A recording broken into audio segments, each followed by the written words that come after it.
Radio 1. Les grands invités. Ah, les grands invités, là sur Radio A, dernière table ronde pour les derniers grands invités avec un thème qui va demander un éclairage, car si l'intitulé est beau et attrayant, je suis pressé de savoir ce qui se cache derrière. Le titre en question de cette table ronde, l'école hors contrat, hors norme ou l'école de demain. Pour évoquer cela, nous en parler, nous renseigner, on a... Marie-Dominique Delmas, c'est la première fois qu'on vous reçoit en direct sur cette antenne, on est bien content. Vous êtes directrice pédagogique des écoles Academia. Bonjour à vous. Bonjour. Vous allez bien ? Très bien, ouais, merci ça se voit sur votre visage que vous allez bien. Et puis, un habitué maintenant, hein, je pense qu'il veut prendre notre place, c'est François Lasserre, chef de projet pédagogique. Je dis ça car on a eu l'occasion, la chance d'échanger ce matin, notamment sur votre expérience des maths. Tout à fait. Vous nous avez tous battus, faut-il le rappeler. Mais il est excellent. Oui, ça, il sait faire. Là-dessus, on ne peut rien dire. Première question, quelle est la différence entre une école sous contrat et une école hors contrat ? Je rappelle le thème, l'école hors contrat, hors norme ou l'école de demain. Alors concernant l'école hors contrat, sous contrat déjà rapidement, oui. En fait l'école sous contrat c'est une école qui a des subventions de l'État, qui a des enseignants qui sont rémunérés par l'État, qui doit absolument répondre aux projets, aux programmes de toutes les matières qui sont dans l'éducation nationale, donc, et le quota aussi horaire, qui est obligatoire. La différence avec une école hors contrat, c'est qu'on n'a pas tout ça. Voilà. Ouais. Sauf que le hors contrat est en train aujourd'hui de prendre beaucoup de place, et du coup, ils deviennent de plus en plus... ils s'officialisent, on va dire, ils se légitimisent. Et aujourd'hui, ce qui vient d'apparaître, c'est des nouveautés qui font en sorte que le hors-contrat devient la même chose presque que le sous-contrat, d'une certaine façon. Voilà. Nous, dans le hors-contrat, on a une obligation, c'est de respecter le socle commun de connaissances et de compétences. Ça, c'est la première chose. Sachant qu'à l'école A, évidemment, on va beaucoup plus loin, on vise plus haut, et donc on est sur les programmes tels qu'ils sont donnés par l'éducation nationale. Mais comme on l'a dit, et vous avez dû l'entendre dans toute la journée, je présume, à toutes les conférences, c'est le lien que l'on va donner et la transdisciplinarité que l'on va mettre entre les matières. Donc, avec moins de temps, on va faire plus et on va avoir un meilleur apprentissage. Grâce à moins de monde aussi dans les classes. Et à moins de monde aussi dans les classes. D'accord. Donc, c'est un problème, on peut le dire, juridique en quelque sorte, une différenciation ? La différenciation juridique, ouais. elle tient uniquement sur le fait qu'on n'a pas l'obligation de suivre les programmes, on n'a pas l'obligation de suivre le quota, ça c'est ça. Et on n'a pas les enseignants, c'est nous qui les sélectionnons. Ça c'est une énorme différence. Voilà, on sélectionne les enseignants. Concernant le reste, il n'y a pas de juridique plus précis que ça, à part ces 3 points. Et aucune subvention par contre. Voilà, c'est entièrement subventionné par les parents, et en l'occurrence là c'est entièrement voulu par la direction d'Academia. D'accord. Et est-ce que les programmes sont respectés ? Je m'adresse à François. Oui, tout à fait. À l'école, on a choisi de respecter les programmes dans leur majorité. Donc, aucune inquiétude à ce sujet. À tout moment, un élève pourrait faire la bascule avec une école sous contrat sans être perturbé sur les contenus. L'une des différences principales avec le sous-contrat chez nous, c'est la forme. Sur le fond, comme je le disais, le programme reste quasiment le même. C'est sur la forme, les effectifs limités, comme on le disait à l'instant, la pédagogie, mise en place, l'organisation des journées. C'est tout ça qui va permettre d'aller même au-delà du simple programme, en développant en particulier les compétences, les niveaux de langue, etc. Et alors, par quels moyens pouvez-vous le vérifier ? Alors, Marie-Dominique. Je voulais juste compléter ma réponse de tout à l'heure. Excuse-moi, parce que j'ai un peu débordé sur la tienne, peut-être. Non, mais voilà. On partage les informations ici. Il y a pas voilà, de c'est ça. Non, plus il y en a, plus on est content. Il faut savoir une chose, c'est que comme tous les établissements sous contrat, les établissements hors contrat ont aussi des inspections. Donc ça, il faut que ce soit quelque chose qui est précis. C'est que tous les établissements sont soumis à inspection de la part du rectorat. Donc, ça ressemble à quoi, une inspection ? Une inspection, ça permet de valider les apprentissages, ça permet de valider les connaissances. D'accord. Donc, si on peut se poser la question de savoir si on a un programme ou si on a une pédagogie qui est adaptée, c'est les IPR, ce qu'on appelle les IPR, qui sont les inspecteurs pédagogiques régionaux et académiques, qui vont permettre de valider ça. Donc, on est vraiment dans le hors contrat, on est aussi tenu par contre à une exigence de qualité. Voilà. C'est une validation annuelle ? C'est une validation qui est donnée la première année, mais qui après peut être sur différents enseignements. La première année, elle est donnée à l'établissement, et après, ce sont les enseignants eux-mêmes qui peuvent avoir des validations, ce qu'on appelle des inspections, parce que c'est pas des validations, mais des inspections régulières. Donc c'est une vraie garantie pour le hors-contrat, d'être toujours dans le même cycle et d'avoir une belle continuité comme dans le sous-contrat. Mais comment on peut être sûr que vous n'allez pas sortir justement de cette validation et faire autre chose petit à petit ? C'est pas possible dans la mesure où on va être tenu par les inspections des inspecteurs. Voilà. Ils viennent comme ça à tout moment avec une sacoche, ils regardent. Ah, ils peuvent arriver à tout moment. C'est ça, surprise. Surprise. Par quel moyen, oui, on peut le vérifier ? Je reviens à mes questions. Tant que j'ai pas la réponse, je la reposerai. Pas de problème. Donc, il y a des évaluations qui sont régulièrement prévues. Ouais. Voilà, ça, il faut le savoir aussi. Mais ces évaluations vont dans le sens de la construction des apprentissages. On souhaite des évaluations régulières, donc avec ce qu'on appelle les fameux DST. Voilà, les devoirs sur table. Ça existe encore ? Ah oui, ça existe encore. Sauf ce nom, ça fait froid dans le dos. Voilà, mais nous, on va leur donner du sens. Voilà, quand même. Mais on va en faire aussi beaucoup. Donc ça permet de vérifier les acquis des élèves et de les amener et de les accompagner avec nous dans leur apprentissage. Voilà. Une évaluation qui est, comme on l'a vu, semble mieux convenir à tous les élèves aujourd'hui. On sort de l'évaluation sanction pour aller vers une évaluation positive. Ça, on l'a bien compris. Voilà. Il y a la note, c'est pas ce qui compte. C'est pas ce qui compte. Par contre, c'est ce qu'ils vont avoir à la qualité et la compréhension à la fin qui va être importante. Voilà. Pour quelles raisons les parents choisissent-ils le hors contrat ? Si c'est le cas, vous allez le valider, cher François, et pour quelles raisons ? Écoutez, tout simplement, je pense que ça résumera un petit peu ce qui s'est passé, ce que les parents ont pu voir aujourd'hui, tout simplement parce qu'ils veulent voir leur enfant heureux d'aller à l'école chaque matin. On va respecter le rythme biologique. Le soir, ils vont rentrer à la maison avec les devoirs faits, l'esprit libre, détendu. Pendant la journée, ils auront appris, compris de manière efficace en participant avec des activités concrètes qui donnent du sens. Je pense que ce mot sens, on l'a entendu plusieurs fois dans la journée. Et petite question, est-ce que vous connaissez le sketch de Gad Elmaleh sur l'école ? Avec Zenson, non ? Non. Alors juste, je vais pas vous le faire. Hein. Pas avec l'imitation et non, vous levez pas, vous faites pas des claquettes. Non, je ne vais pas. Alors allons-y, ça m'intéresse. Mais bon, il commence par raconter un peu son parcours d'écolier un peu chaotique. Et puis très rapidement, il dit, il faut reconnaître à l'école, on nous intéresse pas beaucoup. Ouais. Et je me tourne vers le public.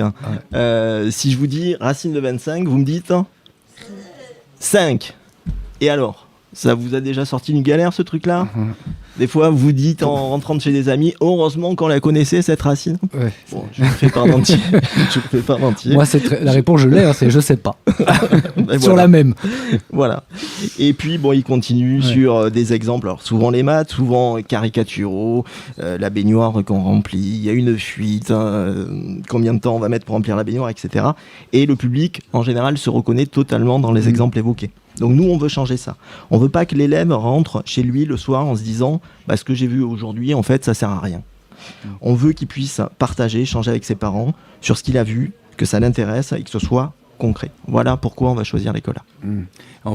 Gad Elmaleh, en fait, il essaye de montrer que de temps en temps, on apprend des choses qui servent pas vraiment à quelque chose. Si c'est dit comme ça, et que derrière, il faut avoir un discours pour pouvoir transmettre. Tout à fait, et le mettre en application. Toujours mettre en application ce qu'on voit, voir concrètement à quoi ça peut servir.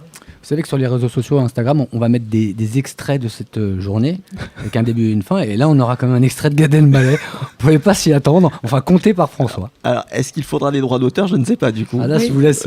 Il va falloir réfléchir, quand même. On parlait de juridique, là, justement. Plus mon problème. Là, je crois qu'on peut aller aussi plus loin par rapport à ce qu'on vient de dire sur le hors-contrat, Marie-Dominique. Hors les murs, on peut faire des choses différentes, non ? Alors, pour m'appuyer sur ce que disait François, effectivement, en pédagogie, sur l'école A, on va se retrouver... Ce qui est important, surtout, on le disait, pour donner du sens. Alors, tout le monde a dû parler du sens depuis le début de la journée, mais je crois qu'il n'y a pas que ça. Voilà, la majorité des choses, c'est d'apprendre à l'école. Tout ce qu'on apprend, ça va servir dans la mesure où on lui donne un sens et une continuité dans la vie active derrière. Voilà. Donc là, on a on est parti sur des cours hors les murs.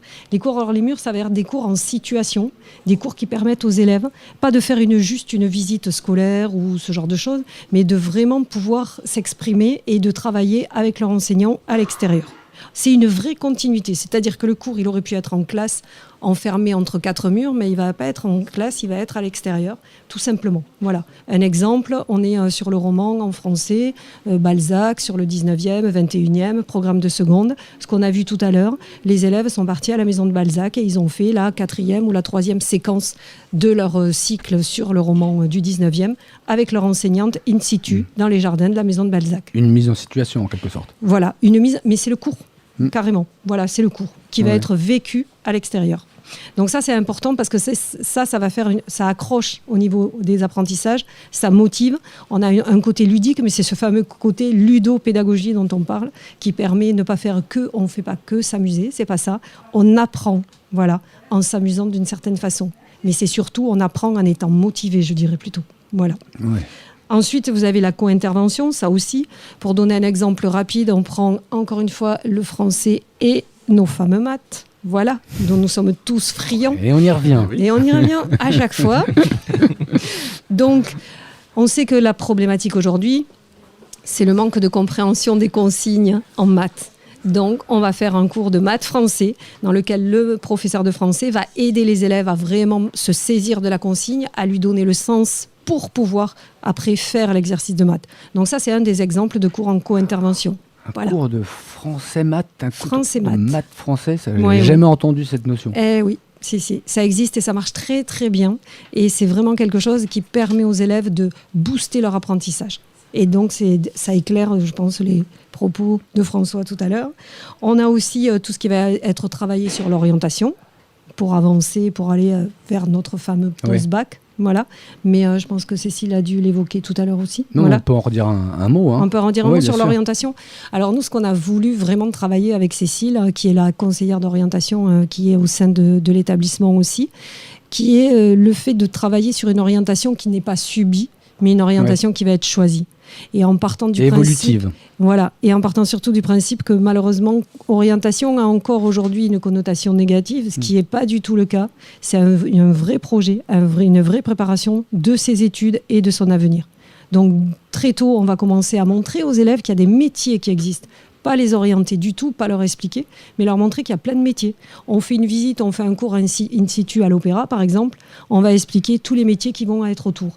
Les métiers, régisseurs, comptables, etc., qu'il peut y avoir à l'Opéra de Paris, par exemple. Vous pouvez le faire sur un studio radio, hein. Il n'y a pas que l'animateur. Mais ça, on attendait votre invitation.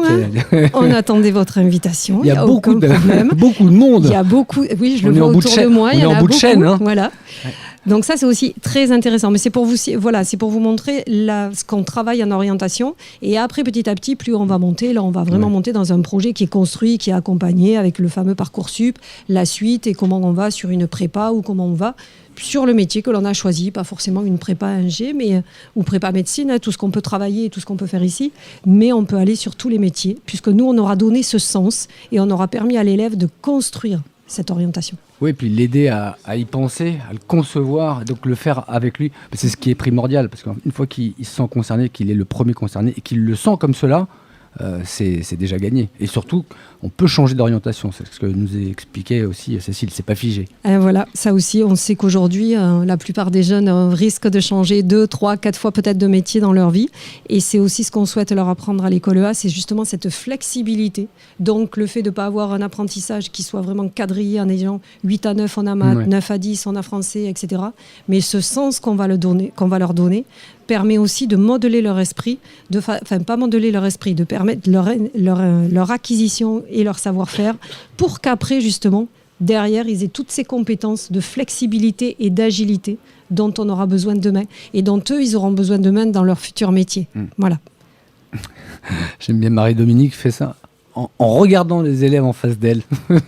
Futurs élèves. Futurs élèves, peut-être. Et puis, une base, hein, comme on l'a dit ici avec Craig, l'anglais. On est sûr que ça va servir toute une vie. Hein. Tout à fait. On a des bases d'apprentissage. On sait qu'une fois qu'on l'a, ça sert. si on doit changer de métier, par exemple? Ah, ça, l'anglais étant l'une des bases de l'école EA, on a souhaité, et avec Greg, que vous avez vu tout à l'heure, qui est aussi impliqué dans le projet, on a cette chance. On a l'anglais version académique, on va dire, les apprentissages, mais après, c'est vraiment poussé. On est presque à 10 heures d'anglais. Mais il faut savoir que c'est de l'anglais qui va être travaillé énormément à l'oral, puisqu'on va aussi travailler tous les TED, l'expression orale. Mais on va vraiment travailler sur l'oral, et c'est ça qui va donner encore une fois une chance supplémentaire, puisque nos élèves n'auront pas la hantise ou la peur de parler, ce qui est malheureusement le cas dans l'éducation française au niveau des langues. Effectivement. On va décomplexer tout ça et on va leur permettre de se libérer et de libérer cette parole. Vous venez du Sud? Non, j'arrive de Strasbourg. Ah ouais? Dit-elle avec un accent toulousain. Non, je m'appelle Wagner, je ne vous ai jamais vu de Strasbourg. Quels sont les autres atouts, d'après vous, de cette école différente, mais qui conserve quand même, il faut le dire, des parcelles de l'éducation nationale, comme le respect des programmes? Et ça, c'est important, c'est une question qui a été posée par beaucoup de parents, c'est une inquiétude, mais est-ce qu'on respecte quand même la base pour aller au bac, par exemple? Alors, la base pour aller au bac, elle est plus que respectée, puisqu'elle va au-delà même, dans la mesure où tout ce qui a été décrit l'explique, le fait qu'on soit en petit groupe, le fait qu'on respecte les programmes dans leur majorité, mais la façon de travailler leur permet d'avoir encore plus d'acquisition à la fin. Moi, ce que je dirais aussi, c'est qu'il faut agir dans un cadre qui est sécurisant pour les élèves. Donc, c'est pas parce qu'on est une école de demain qu'on est une école qui va manquer, on va dire, de cadre et de sécurité. Absolument pas. Donc, on agit dans un cadre qui est sécurisant. On sait que pour les élèves, les éléments du vivre ensemble, que sont par exemple le règlement intérieur, que vous connaissez tous dans vos établissements, les mesures de sécurité, qu'elles soient intérieures, extérieures, parce qu'aujourd'hui, on a quand même beaucoup de normes. Tout ça est respecté au sein de l'école EA, sauf qu'on va là aussi encore plus loin. On en fait une éducation à la sécurité. Donc, ce qui fait qu'on amène un atout supplémentaire à tous nos futurs élèves de demain, c'est qu'ils auront aussi cette compréhension de pourquoi il y a cette mise en sécurité, pourquoi on travaille dans un cadre sécurisant, pourquoi on a un règlement intérieur, pourquoi il sert à nous permettre de vivre ensemble. Donc, on va aussi au-delà, on va plus loin. Concernant dans le même objectif, c'est toujours ce fameux règlement intérieur qui, lui, sera travaillé surtout en équipe et avec les élèves. Il y a un retour des élèves, on a toujours le retour du terrain. On travaille en collégialité, en convivialité avec les élèves. On fait en sorte d'avancer sur le programme et sur ce projet de règlement intérieur qui va permettre, parce qu'on se retrouve dans ces situations régulièrement et il faut vraiment qu'on ait ce savoir-vivre ensemble. Mais alors, règlement intérieur, on peut s'arrêter de 3 instants, ça veut dire quoi? Vous décidez de règles, on l'a bien compris, qui disent quoi? Les portables ici, le café pas là, c'est ça? Ça commence comme ça? Non, on va dire que c'est quand même un peu plus large que ça. Par contre, on sait, oui, dans les établissements privés sous contrat, on sait privé sous contrat, hors contrat. Maintenant, c'est le public aussi. Il n'y a pas de portable. Hein. Non, il n'y en a pas. Voilà. Le portable, alors, il est posé à l'accueil. Le règlement intérieur, c'est quoi? Le règlement intérieur, il va se poser sur tous ces petits détails, mais aussi sur après les horaires, sur tout ça. Et puis après, les sanctions. Voilà, parce qu'il y a des sanctions. Comme partout. C'est la partie qui fâche, faut aussi en parler. Voilà. Ah ben oui, mais ça en fait partie, ça fait partie de la vie en communauté. On a tous un code de la route, on n'a pas forcément envie de le suivre tous à un moment donné, à un instant précis, surtout lorsqu'on part en vacances sur l'autoroute, par exemple. Voilà. Donc vous nous dites que vous retirez des points ici aussi. Ben non, sauf qu'ici, ils peuvent les regagner très vite, c'est la différence avec nous. Il y a des élèves sans permis et qui naviguent encore, des dangers. C'est ça, non, pas du tout, non. C'est un savoir-vivre ensemble. Voilà, on va le travailler dans ce sens et dans le règlement intérieur, vous allez voir apparaître tout ce qui peut être le fait d'une communauté. Voilà.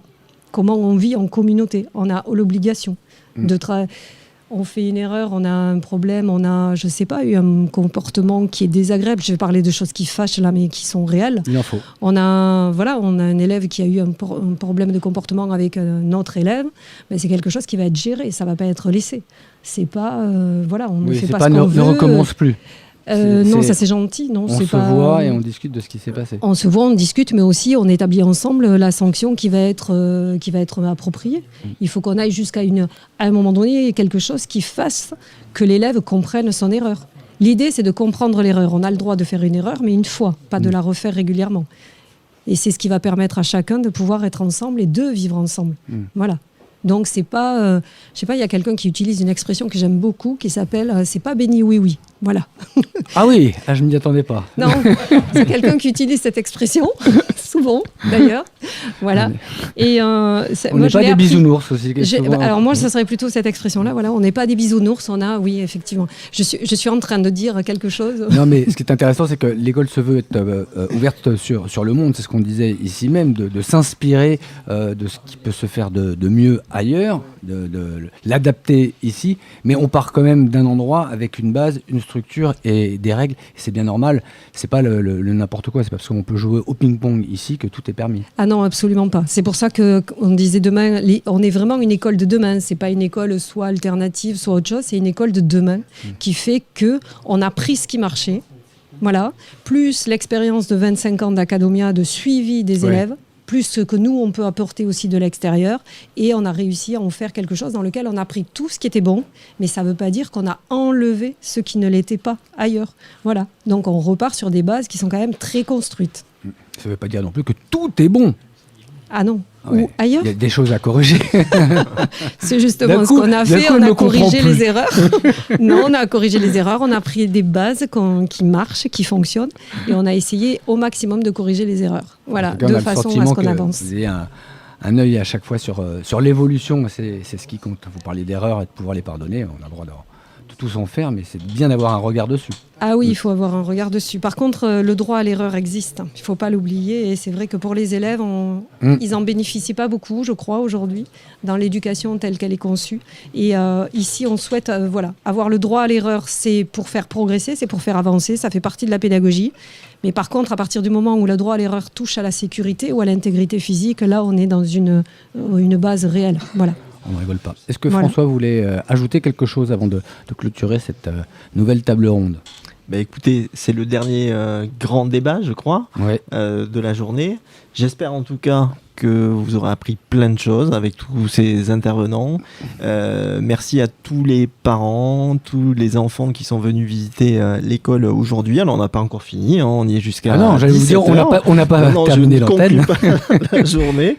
Mais voilà, j'espère qu'on aura tous été clairs dans ce qu'on voulait faire passer comme message de bienveillance, d'empathie vis-à-vis des élèves, mais aussi de réussite, de savoir.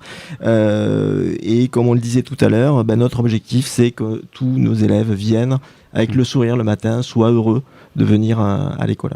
Et rentrent chez eux en ayant l'impression d'avoir appris quelque chose, plus que l'impression. Si petite soit-elle. Oui, Marie-Dominique. Il faut que je clôture sur ce qu'on disait sur l'école hors contrat. Aujourd'hui, on a la chance, depuis quelque temps, de pouvoir avoir récupéré ce qu'on appelle des INE, des numéros d'immatriculation des élèves. Donc ça, c'est quand même très important pour le parcours, pour Parcoursup, pour tout le reste. C'est une possibilité pour tous les enfants. Ceux que n'avaient pas le hors contrat jusqu'à présent, on vient de l'acquérir. Donc on rentre aussi dans les logiciels du rectorat qui font que nos élèves sont référencés dans les bases du rectorat. Donc il y a beaucoup moins de, on va dire, pas de risque, mais de doute de la part des parents sur ce qui concernait le hors contrat. Voilà, ça se sécurise de plus en plus et on y va de toute façon. Il y a une vraie volonté de l'État et du rectorat de pouvoir officialiser de plus en plus les hors contrats. Voilà. Oui, c'est un véritable pas en avant là. Ah oui, le numéro, nous on appelle le numéro INE, qui est le numéro d'immatriculation au rectorat des élèves. Le hors contrat ne l'avait jamais eu jusqu'à présent. C'est arrivé depuis septembre. Donc c'est quand même un énorme pas pour nos élèves. Ça veut dire qu'ils vont bénéficier presque à 80% de tout ce qui va être la même chose que pour le sous-contrat.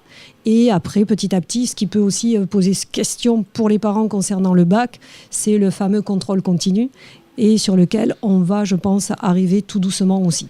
Voilà. Contrôle continu, plus de notes là. Ah non, non, c'est pas plus de notes, c'est pas ça du tout. C'est qu'aujourd'hui, le hors contrat, le bac est fait entièrement, pas en candidat libre, mais toutes les notes sont finales et sont sur des examens terminaux. Et là, ça sera sur l'AD. Voilà, et maintenant on sera sur du 60-40, qui est le 60 en partiel, comme on peut appeler à la fac, donc les contrôles continus, et 40% en note terminale, avec l'option la partie première et la partie terminale. Voilà. Alors petit à petit. Un voilà définitif. On arrête l'antenne. Merci. Merci beaucoup. Merci, on y comprend mieux l'école hors contrat, hors norme ou l'école de demain. Merci Marie-Dominique Delmas. Je rappelle que vous êtes directrice pédagogique des écoles Academia et puis François Lasserre, chef de projet pédagogique qui peut-être repassera une dernière fois avant la fin Qui sait des émissions sur Radio A. Peut-être. Qui sait? Qui vivra verra. À bientôt. Radio A, parlons avenir.